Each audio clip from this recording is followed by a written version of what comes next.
Good afternoon. This is Briefing with the Chief. I'm your host, Patrick Jordan, here on KJRDB.com. That is KJR Radio. You can catch us every Wednesday at 5 p.m. Eastern Standard Time on KJR's Rumble channel, their Facebook page, and their Twitter feed. And now, as of last week, the YouTube channel. You can catch my show on YouTube. Just go to KJRDB on YouTube, and you'll find my show. And here's the thing. If you can't watch us, you can also just download the KJRDB.com app and listen to the radio station.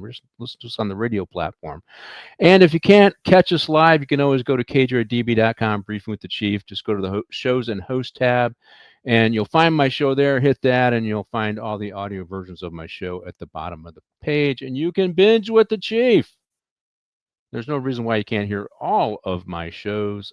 Just go to KJRDB.com, Briefing with the Chief, and like I said, binge with the Chief. Now today, I got to address, there's always so much going on because I only do a weekly show. There's so many things I can talk about.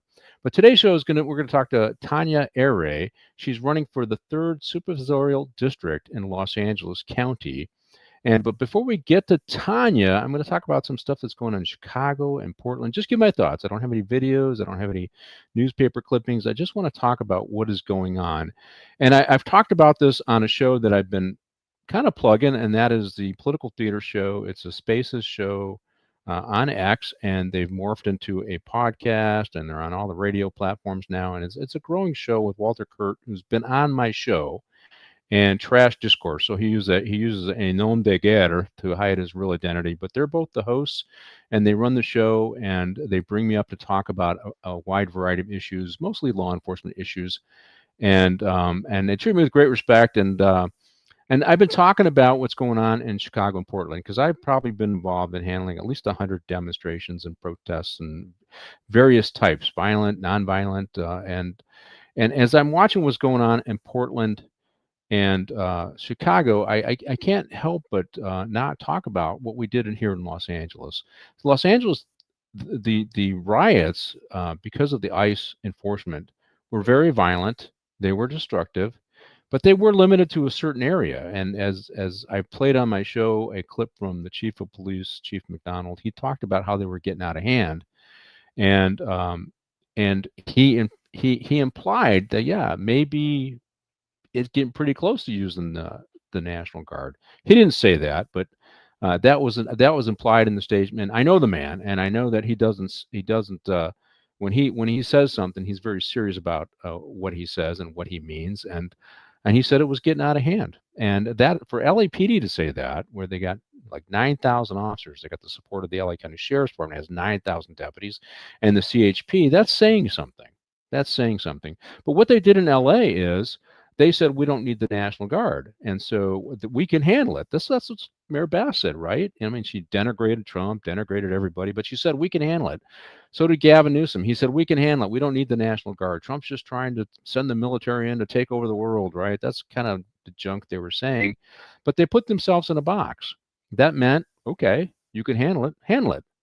And they did, and they gave the authority to the LAPD to do the job. They cleared out all those protesters in front of the ICE facility, and so by the time the National Guardsmen got there, they were pretty bored. They didn't have anything to do because most of the violent protesters had been cleared out, right, by LAPD, the Sheriff's Department, and I gotta call out the CHP because they took rocks and bottles and bricks, and I showed some of those clips on my show, but they did a great job too. But here's what they're left with. Nothing going on in LA, right? They don't have a flashpoint for the Democrats to say Trump has taken over the world. Trump withdrew troops because the locals did their job. They protected the federal buildings. They protected ICE agents as they were just trying to do their job, going to and from. But in Portland and Chicago, they have laid down the gauntlet. They said, not only are we not going to assist ICE in capturing immigrants, we're not going to assist. We're not going to assist ICE in any way. We're not going to clear out the streets in front of their buildings. We're not going to respond to any aid requests from ICE. We're not going to do anything to help them. Nothing at all.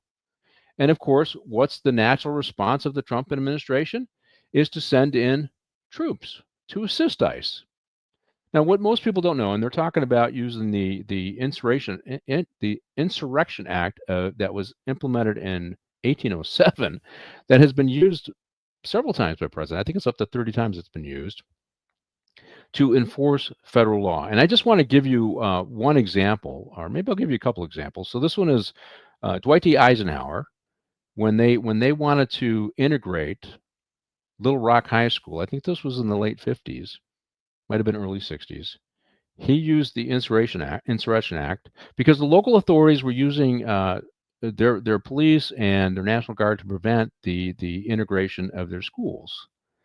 And so what he did is he used the Insurrection Act. I gotta get that right, Insurrection Act, and he nationalized the National Guard over there in Arkansas, stood them down, and sent in the 101st Airborne, and they integrated the schools in Arkansas. So he used it, and now keep in mind. So let's do a comparison. They're refusing to abide by federal law. Eisenhower uses that act to take control of the National Guard and ensure the enforcement of federal law over the resistance of state authorities. That's what was going on at the time. Now let's look at Portland and Chicago, because I'm just trying to break this down for common sense for you guys. Portland has very aggressively said that they would resist any ICE action in their city. They even cited them for putting plywood on their windows and said that's a violation of their code enforcement. That's how far they're going. And Chicago and the small city that this detention facility is contained in are doing exactly the same thing. They tried to box in some ICE agents, 10 cars. It ended up in a shooting, and there was a stand-down order from Chicago PD. So they won't even go help these guys when they're under attack. That's where they're at.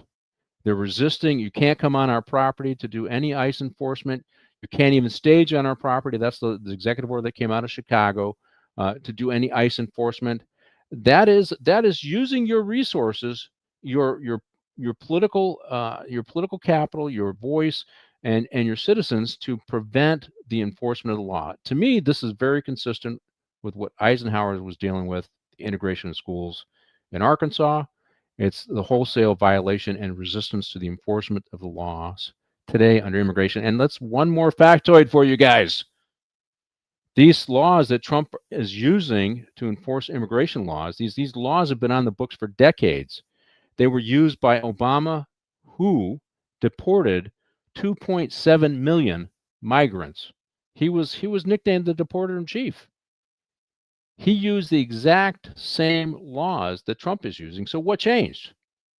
Just a letter after their name. One was a Democrat who it was politically expedient to do the deportations then, and one's a Republican, and it's not politically expedient for the Democrats to do it now. And this is outrageous what Chicago, because Obama's from Illinois. So Illinois definitely helped Obama deport people. And so what changed? Not a damn thing changed. It's just the political calculus for the Democrats have changed. And they are using the media, and they're using their political voice to try and suggest that Trump is doing something wrong, but Trump is merely doing what previous presidents have done, including their star, Barack Obama. He did exactly the same thing. Deported 2.7 million people from the United States while he was president. He was the deporter in chief at the time. It worked for them at the time. Now it doesn't work for them, so they don't want to do that. Okay, so I want to, before we bring on our guest, I got one more story, and it's related to my guest anyway. So and that is, they arrested a suspect for the fires in Pacific Palisades in California. So the January 7th fires that started January 7th. Now, we had multiple fires going, but the two big ones were Palisades and Eaton Canyon. We're going to talk a little bit about both of them today. But they made an arrest today. The assistant U.S. attorney, or I guess he's the interim U.S. attorney. I can't remember what his name is now. Bill Asaley. They won't confirm him. So they took him out of being the interim U.S. attorney. Now I think he's an assistant U.S. attorney, but he's still the guy in charge in the Central District in California. He's a former state assemblyman who was just killing it up there, torching the Democrats in Sacramento before they made him the U.S. attorney here in the Central District. And he announced the arrest of, Jonathan Rendernick of the Pacific Palisades. He's actually living in Florida now, but he was Palisades for starting the fires. Let's roll with the clip, and then we'll get into the story. Good morning. I'm Bill Asaley, the acting United States Attorney for the Central District of California. Today, we are announcing the arrest of 29-year-old Jonathan Rinderknecht for igniting a fire that ultimately burned down the Palisades earlier this year, killing 12 people, destroying more than 6,800 structures, both homes and businesses, and damaging over 1,000 more buildings. The complaint unsealed today charges the defendant with destruction of property by means of fire, a felony that carries a mandatory minimum 5-year federal prison sentence and is punishable by up to 20 years in federal prison.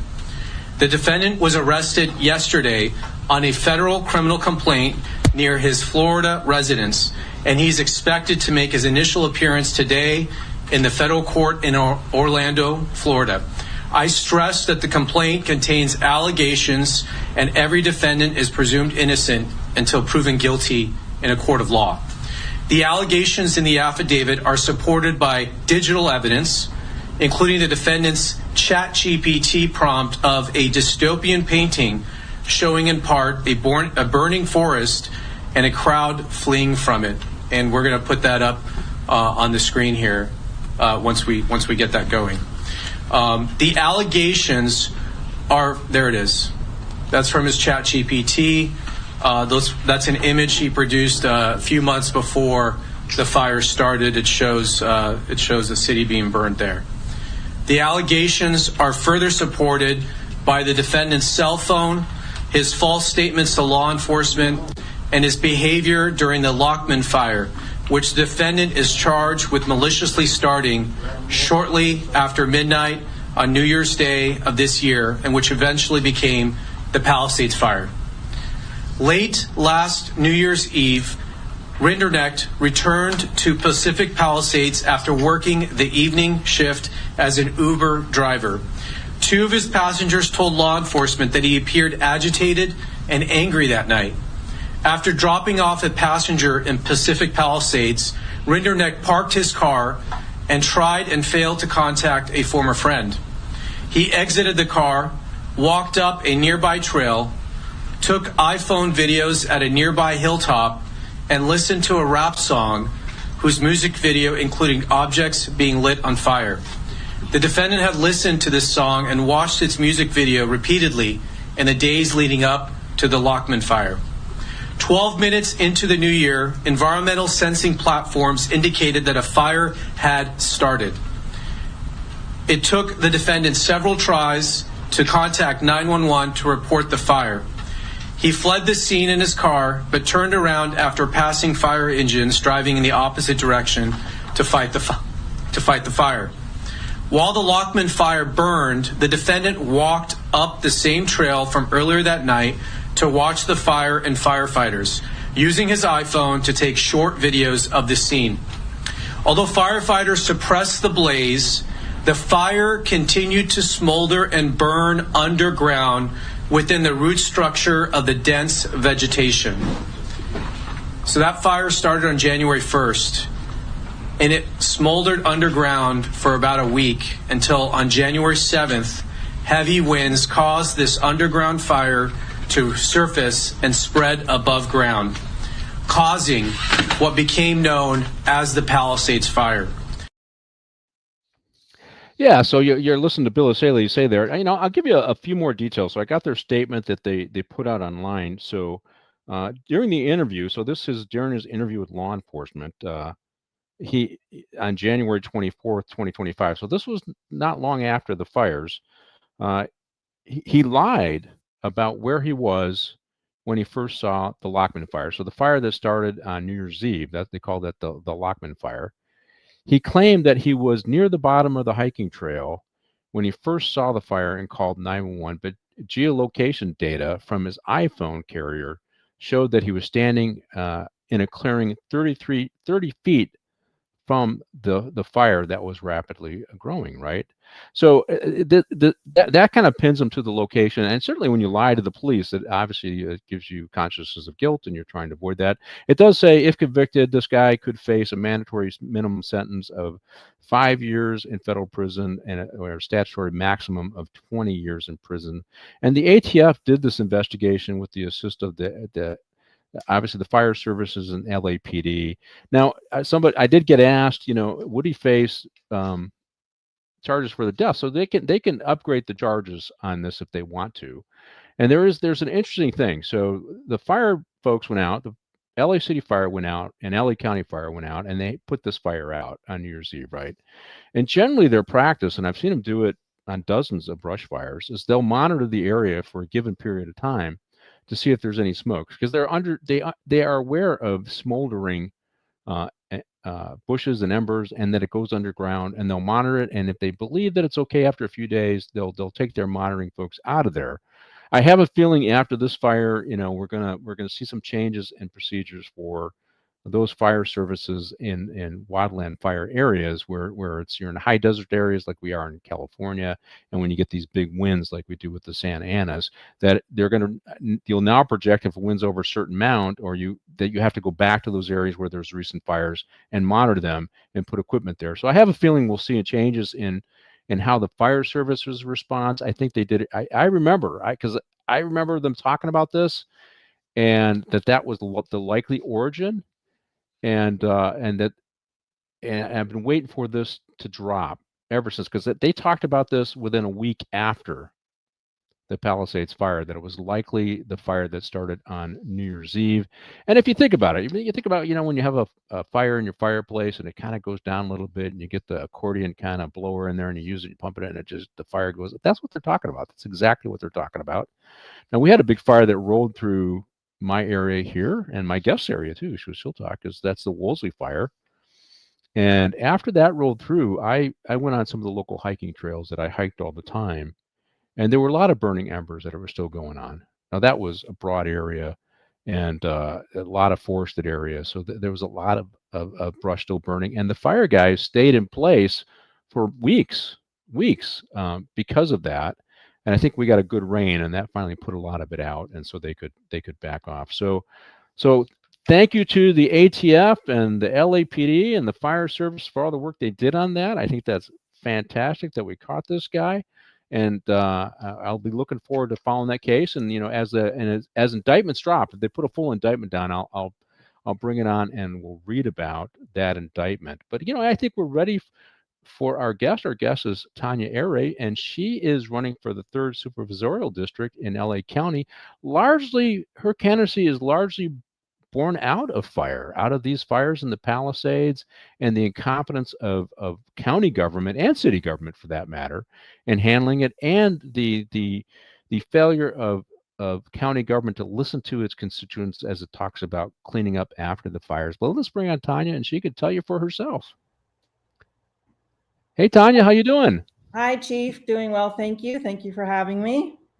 All right. So, hey, we're happy, right? We got the guy who started the fire. At least that's a step in the positive direction. We got to thank our law enforcement, because you're a big law enforcement supporter and fire supporter. We got to thank those guys for doing their job, right? Absolutely. It's better to take as long as they've taken, to make sure that they did not get the wrong person and then having to start over, because then if they got the wrong person and the person who actually did it is out there watching, that just gives them more opportunity to flee. I mean, this guy fled to Florida. He could have, kept going across the pond. So yeah. Yes, I'm very grateful for it. It's a start. It's definitely a start. Well, you can find Tonia's website for her campaign. It's at Tonia, TONIAAREY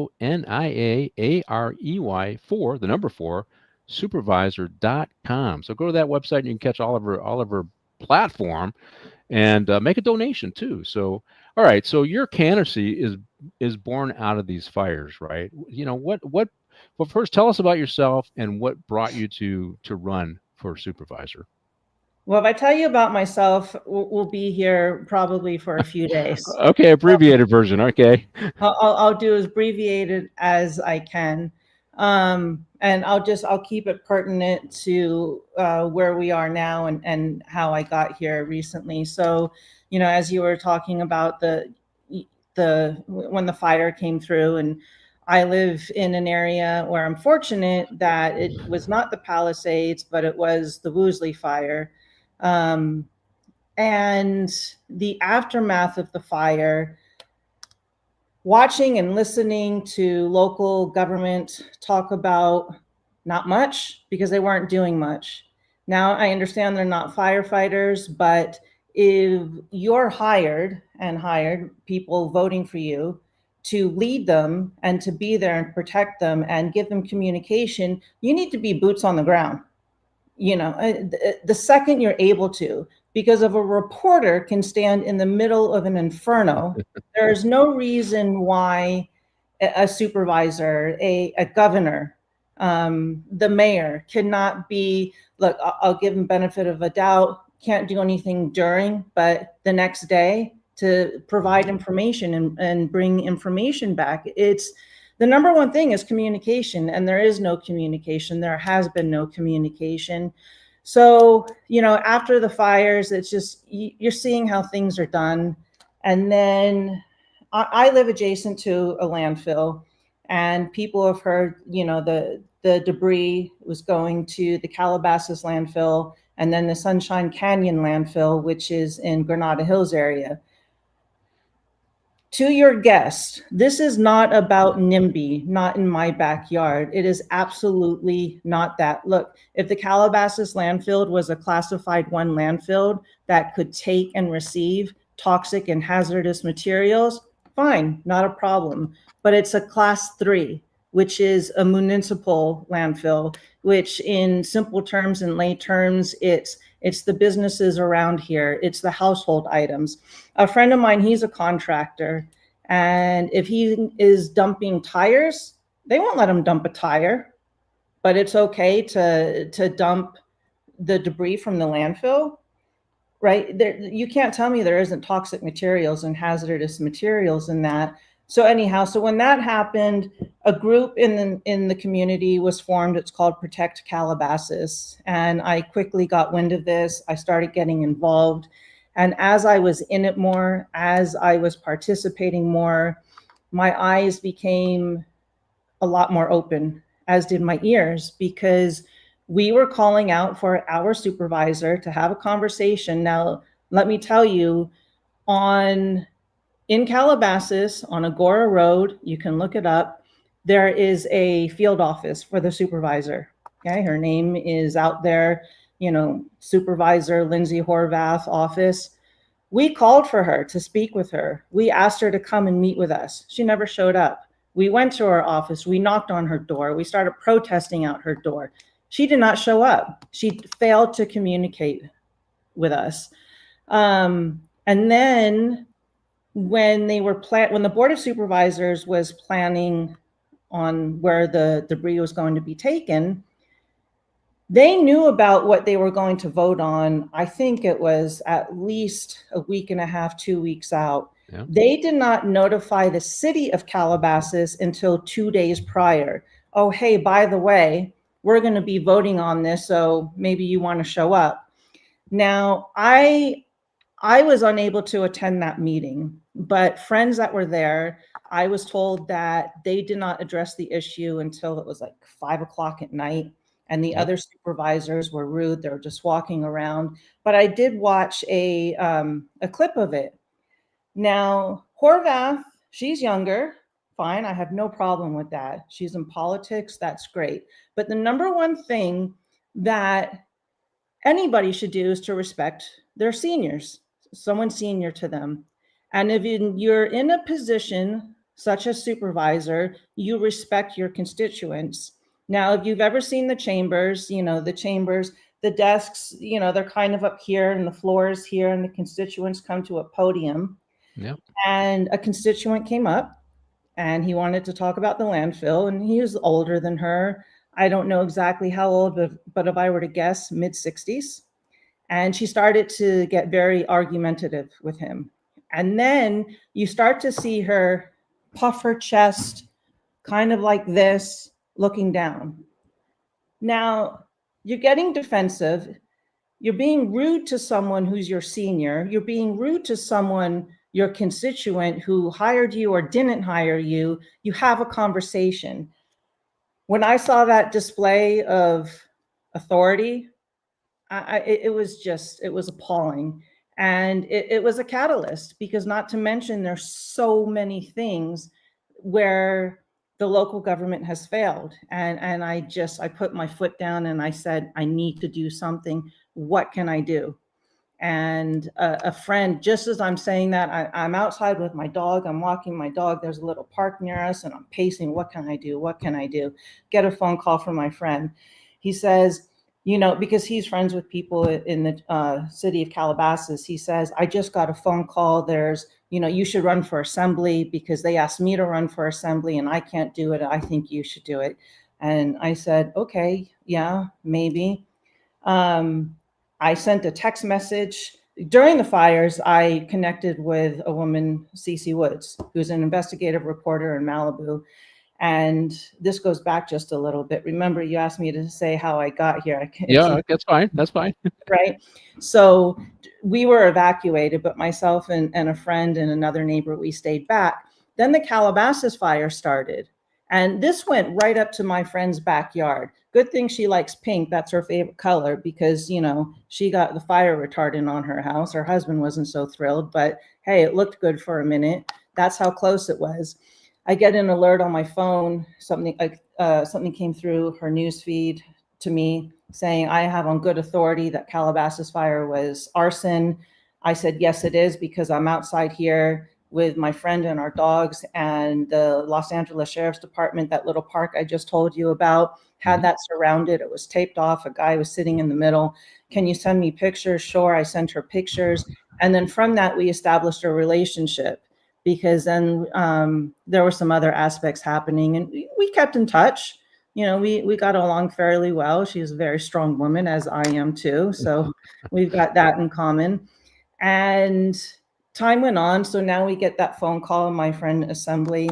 I go to the gym and I see a guy there who I've seen at Starbucks, right? Every morning for years. And it's just kind of like, hey, what up? Right? That's it. I started at a gym. My first day there, he walks in and I said, aren't you Paul Scrivano? And he's like, I'm not sure. Is that a good thing or a bad thing? I said, it's a great thing. Started talking to him and I told him what I'm doing. He said, no, you're running for supervisor. I said, excuse me? Called Cece. She said, yes, this is a great idea. I have a friend, let me call him, let me speak to him. I said, wait a second, no, Cece, I'm fine with going for assembly because I'm not a politician. I don't have a background in, it's a good entry position. She said, no, let me make a phone call. She makes a phone call. Okay, we're gonna have lunch with somebody. That lunch didn't happen. It ended up being a Zoom call, and it was with former Sheriff Alex Villanueva. And I live in an area where there's celebrities and stuff, and I'm not starstruck by those people. I said, I'm going to be on Zoom with this guy because I didn't want to take what Paul was saying. I didn't want to take what Cece was saying. I didn't want to take about what a friend was saying. Let me listen to Alex. So I listened to Alex. I asked him the questions and I said, okay, let me think about this. We met for lunch. I asked the questions and I said, you know what, I couldn't sleep that night because I realized that I'm meant to be here. This is what I need to do. And it comes from passion. It doesn't come from climbing a political ladder. It doesn't come from, oh, I need to be like Miss Authority over here. It comes from passion, because when you're afraid to walk out your front door, when you expect a leader to be there so you can talk to them about, hey, the landfill, and they're not there for you and they don't show up, and you see so many other things that has gone wrong with LA County and specifically the third district, I said, you know what, I'm going to do this. And Cece, she said, I'm going to run your campaign. I said, okay, but we talked. She said, you commit to me, I commit to you, and we're going to do this. And we've been doing this since April. And so far, I have to say, it's a lot of work. It's a lot of, mental exhaustion because, reading things and getting up on everything. Right. So but people have been gravitating towards me. People have been reaching out towards me. I want to know you. I want to do this for you. And so in a nutshell, that's how I got here. Yeah, that doesn't happen. I mean, I've worked on some campaigns before. To have people reaching out to you means that they're really angry at Lindsey Horvath, and so they're reaching out to you. And we're gonna get into some of the reasons why they might be angry. But let's. I think I got a clip of the fires just to give people an idea of what we were dealing with at the Palisades and Eaton Canyon. Let's roll with that clip, and then we'll. Can you roll that, Amanda? I just have to say, I've never seen anything like this here. I grew up in Southern California. This is like nothing we've ever seen, with multiple fires raging across the LA region right now. And here in Malibu, it's truly an apocalyptic scene. We're on the Pacific Coast Highway right now, where home after home after home, beachfront properties are engulfed in flames. I am looking at a mansion right now, a beach view mansion up in the hills, that's just basically exploded. And the reason we're separated from my crew right now is because we had just gone a little bit down the road to scope something out, and we turned around, and there was then a live wire that had power line had fallen, and a live wire was blocking the road, and now it's blocked first responders. I mean, it's not, the most important thing now is that there are multiple fire trucks here that I'm looking at that are stalled and can't get through because this live wire is down blocking the road. Yeah, for our guys on the radio, you can't see it, but it's apocalyptic fires is what was going on at the time. But yeah, you're right. The reporters out there, and Lindsey Horvath wasn't out there. But I want to roll into. I know I got another clip, and this is Calabasas landfill. So let's lay down this argument too. Go ahead and roll with that one. This violence that I've seen is disgusting. It's escalated now since the beginning of this incident. What we saw the first night was bad. What we've seen. That's the wrong one, Amanda. That's last week's show. Do we have the clip for the Calabasas landfill? Got to be flexible when you're live. Right. If we don't, just say no, and I'll move on. And we don't. Okay. How about the Lindsey Horvath one? Just the 45 seconds, if you got a chance to edit that. The Sunshine Canyon landfill. Oh, there we go. This works. Hills, yeah. Where local residents are demonstrating as we speak to demand that no toxic fire debris get dumped into that landfill. Yeah, the group of protesters carrying signs and shouting, "Shut it down," outside that landfill tonight. The landfill is Class 3 facility, which is not certified to hold toxic materials. Obviously, it's close to residences. So I can't hear you, Chief. You're on mute. Here we go. How's that? That's a little better. Okay, so there was an indication that both Sunshine Canyon, which is also rated a 3, as I understand it, and ours, Calabasas, is rated 3, that the material, that it couldn't take this material. However, Lindsey Horvath ignored that, and both of these are in her district. Right. I got to frame this, right? Both of these are in her district. She had people protesting on both on far ends of her district, and people got to understand. There's 2 million people in her district. LA County has 10 million people. Each Board of Supervisors has 2 million people that they service, and her area is huge. And she's ignoring him. She's not there. She won't talk to him. And she acquiesced, but I think people need to understand why she acquiesced, because that's not being said. The local government and the state government failed to protect these communities. They passed regulations that made it harder to mitigate fire risk. They did not have proper water set for Palisades. This moved into Malibu, which is, I got to talk about that because it's her area. This Palisades fire went into Malibu and burned down a bunch of homes and businesses there as well.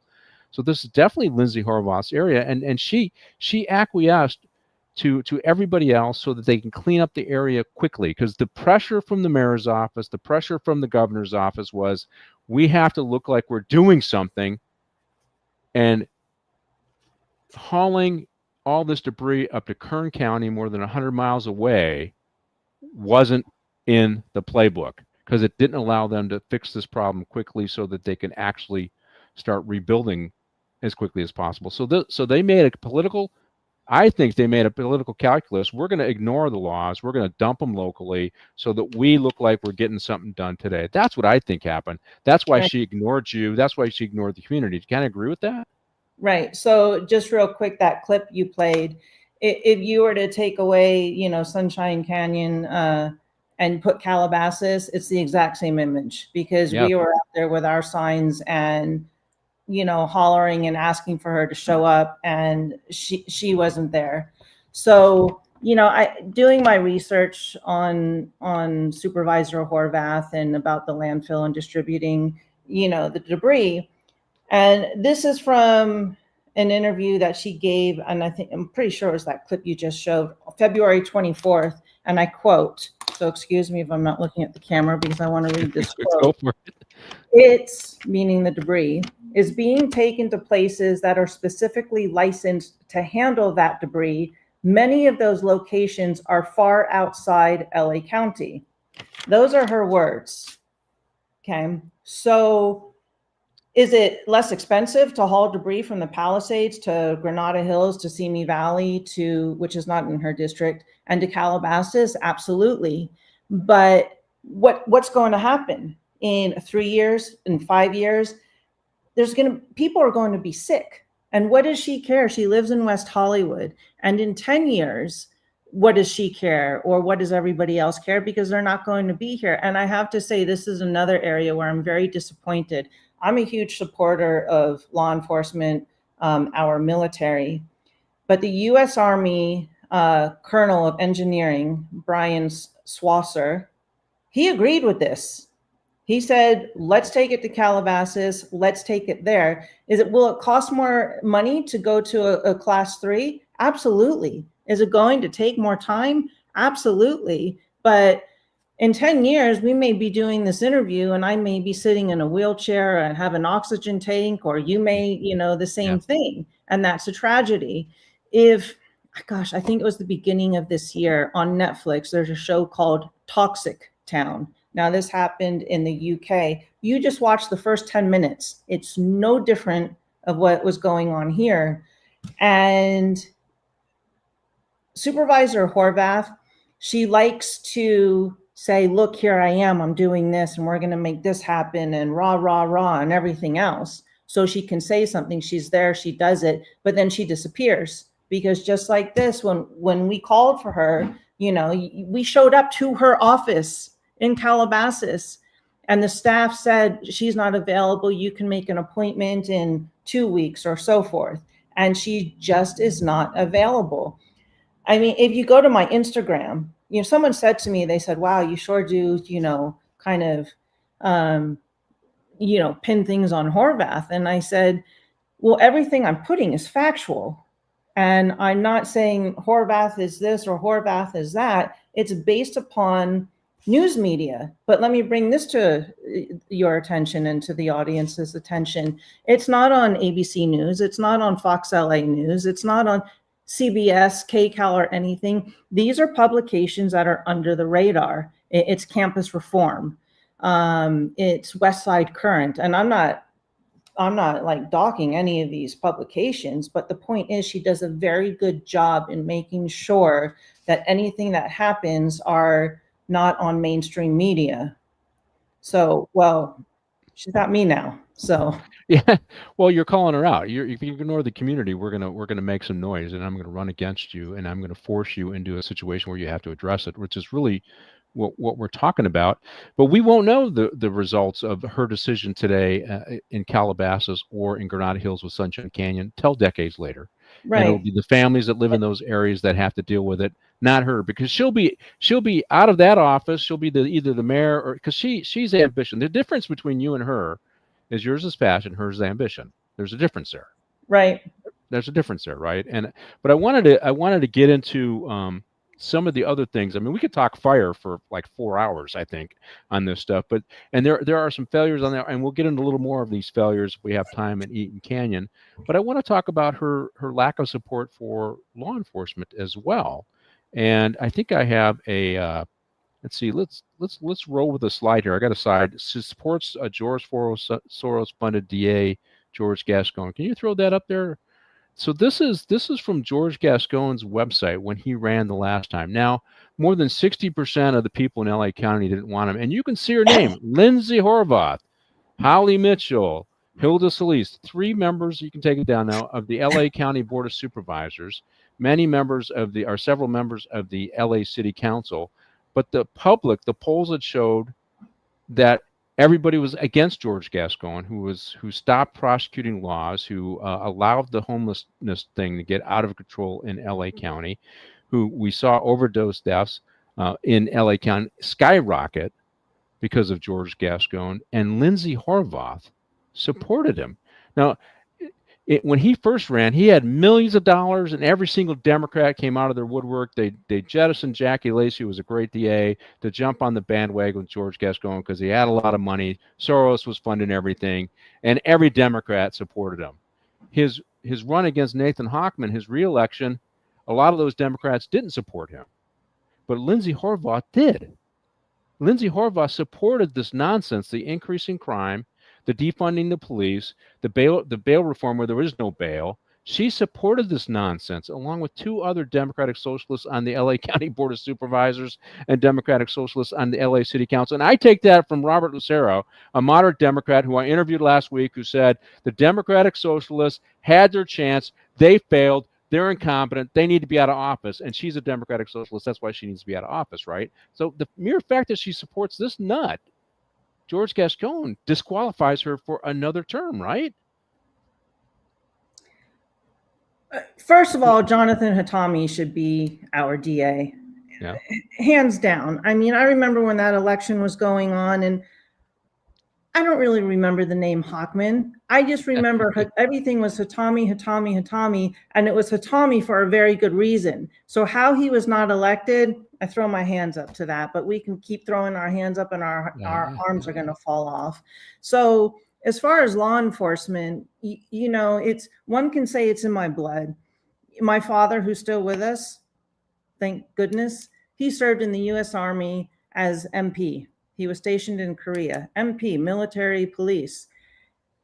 If something happens to me right now, if somebody's busting down my door, right? Who am I calling? I'm calling the police. I'm calling law enforcement. If you don't have law enforcement, how do you have law and order? Without law and order, you get the chaos that you see in the streets of LA. So if anybody watches, you know, what's going on here, you know, you start watching. I don't think I've ever seen LA County on national news as much as I have in the last year or two. It's local news, sure. Northern California, sure. Southern California, national news all the time. I mean, it's all the time. And it's disgusting. And one of those things, and I love telling this story because it's true. You know, my mom, she's with us, you know, as well, thank goodness. And she likes going to the mall. And I do not like going to the mall. I'll go to REI. That's my Neiman Marcus is REI. And she says, oh, I'm going to the mall on the weekend. And I'm like, you know what? I don't have any plans today. Let me go to the mall with you and we'll make a day of it. My mom is petite. She drives a red car and she's a target. And look, my mom is quite together. Trust me. She runs on that treadmill 45 minutes every morning. She's there. She's all there. But she's 5'2". She is a target. And to not be able to go to your local shops, I mean, you might get mugged, right? So you need law enforcement. And anybody who says defund law enforcement, again, let's throw the hands up again. But, you know, when Horvath came into office in 22, right, she lives in West Hollywood. And the first thing she did was she removed 2 deputies from West Hollywood Sheriff's Department, and she replaced them with, I believe it was 33 unarmed security guards. They were ambassadors of the night or something to that effect. In that first year, crime went up.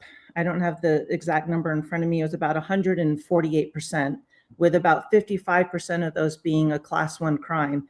A class 1 crime, you can tell the audience better than I can, but you know, it's your common, you know, burglaries, homicides, and the list goes on, if I'm not mistaken, right? Yep. So how do you do that, especially in the neighborhood that you live in? If anything, I'd be like, okay, I want to be safer. Let's get more law enforcement. And you can get more law enforcement, and it's simple. Here's how. The Board of Supervisors, the last fiscal year, their budget was something like $45 billion. Okay. So when the sheriff comes to you and says, here's my wish list, here's what I need to make sure that my deputies are safe, to make sure, and if my deputies are safe, they can keep, you know, the civilians safe, and we can do our jobs. If we're limited to our jobs, you're not going to be safe. We're not going to be safe, and deputies end up dying. It's the same thing with LA County Fire Department.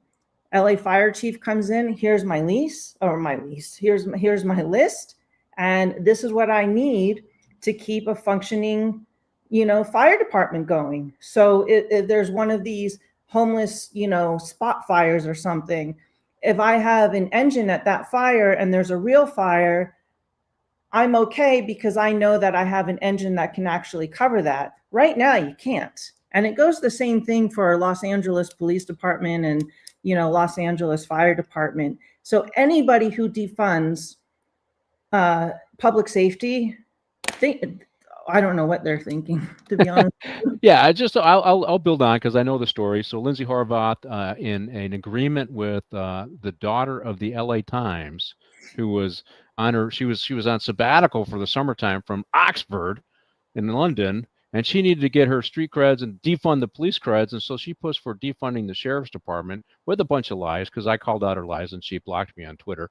But she got the defunding and went back to Oxford, and Lindsey Horvath got the endorsement at LA Times and became the next Board of Supervisors. You know, and I met Lindsey Horvath. She said she supported the police until she was running for the Board of Supervisors. She said to me personally, I support the police. I support you. Well, and then when she was running for office, she cut our budget. Well, when she was running in 2000 and, you know, when she was running, she also said that she's not anti-Semitic. Well, well, in May of 2024, last year, when there were pro-Hamas agitators at UCLA, you know, campus and setting up camps and everything, those agitators that were harassing Jewish students who were arrested, she authored a bill and pushed it through for those Hamas agitators, supporters of Hamas, to have legal aid in addition to their public defenders. I don't know how else you can spell anti-Semitism. Yeah. Failure right? to protect the Jewish students. So yeah. Again, this goes what I was saying earlier. She's very good at saying, hey, look at me. You know, I'm here, I'm to support this. And then the second she gets your support, she turns her back on you and does completely other things. And again, I'll say this again. If you go to my Instagram, all the stories, all of the posts you see there is what I'm talking about. I'm not making this stuff up. And they can find your Instagram via your website, right? So yeah, at the bottom, go to the website and just hit the Instagram. Okay, I think I've got time for one more element that we need to talk about. So recently, the LA County Board of Supervisors made, in their supreme wisdom, with Lindsey Horvath supporting this, we passed Prop 36 to toughen laws, right? And she and the rest of these knuckleheads on the Board of Supervisors cut the new DA's budget by $24 million. You know, so this is, here's thumbing the nose at the voters who passed Prop 36. I don't care what you say. I'm going to defund the DA so he can't prosecute those crimes that you want prosecuted. This is who Lindsey Horvath is. She's thumbing her nose at the community, right? Well, 100%. And again, it's like, we're not making this stuff up. That was in the news. It's everywhere. You can't make it up. Look, if I was sitting here and making everything up, it's like, okay, you don't have a ground to stand on or anything. But this is how I become passionate. This is what drives me, because I'm not doing this to climb a political ladder. I'm not doing this to placate to a side. I'm doing this because I'm fed up. I'm fed up of driving down the street, sitting in my car, and there's a person, coming towards my car with like a stick or something that's going to smash my car because they feel like that's what they feel like doing, right? Because that's a whole nother rabbit hole we can go down maybe another time. But this is public safety. You need public safety. I'll say it again, public safety. You have law enforcement, you have law and order. You have law and order, then you don't have the chaos that is on the streets around us. It's that simple. It's that simple. Respect the badge. The badge was created for a reason. And I do also want to say one more thing. When I say I support all of law enforcement, I also want to include probation officers. Probation officers, they're like the dust under the rug, and they should be acknowledged because they're dealing with another type of criminal that we're not privy of seeing because they're juveniles. And just on that note, real quick, Horvath is also fighting to push the juvenile age from 18 to 25. Yep. 25 years old, and you're a juvenile? 25 years old, you should be living on your own, out of home and everything else. So you need law enforcement. I was working the streets. Right. Working the streets, at 23, so I'm a juvenile still and I'm working the streets. That's that idiotic, well, their brains aren't fully formed till they're 25, so we can't really punish them. That's that leftist nonsense that's coming out of here. I just want to include that she's against building a men's central jail. She wants to close it down. So how do you put people in jail when you shut down jails, right? But hey, we got about a little less than 2 minutes left, Tonia. So this is your time to make a pitch for Tonia Arey for Board of Supervisors. Well, I'll start with that. It's Arey. Arey, okay. Not Arey, not. But actually, you know what? It doesn't matter. Just when you get to the ballot and it says Arey and it's the white girl with dreadlocks, that's me. Mark that box. No, okay. But seriously, my fight is for not just myself. It's for all of us. It's for everyone in LA County. It's for everyone in the 3rd District, because enough is enough. I'm sick and I'm tired of it. I'm sure there's millions of other people that are sick and tired of it. But you know what? However, 6 months ago, I decided to pick up the sword, and I'm not letting go of it. I am all the way to the very end. If we work as a team, we can win this in the primaries, and we get to work. I get to work. I'm not going to stop when I get into office. It's a lot of work. It's very demanding. I'm aware of that, but you know what?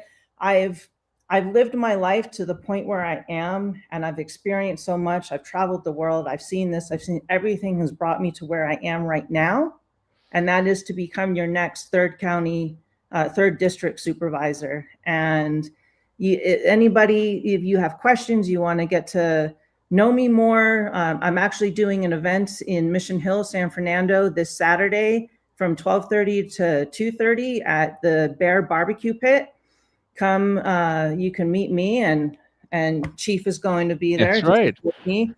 It's very casual. I'm serving lunch, but you message me on my social media. I'm not afraid to.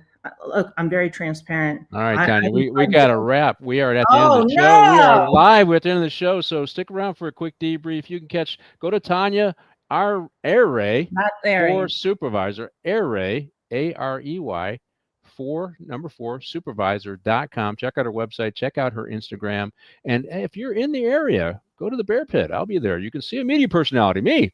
Anyways, Chief, Amanda, you for having me. Yeah, we are done for the day. You can take this show away. Stick around for a minute.